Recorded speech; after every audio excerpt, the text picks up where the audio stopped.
Jetzt sind wir im Nationalpark Lampang Wasserfall, glaube ich, heißt er.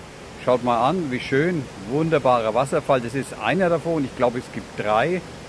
Und der ist jetzt aber der nächste, 150 Meter Aufstieg. Der andere ist 57 Meter und 350. Das ist mir heute ein bisschen zu viel, weil mein Knie ist auch noch nicht so hundertprozentig.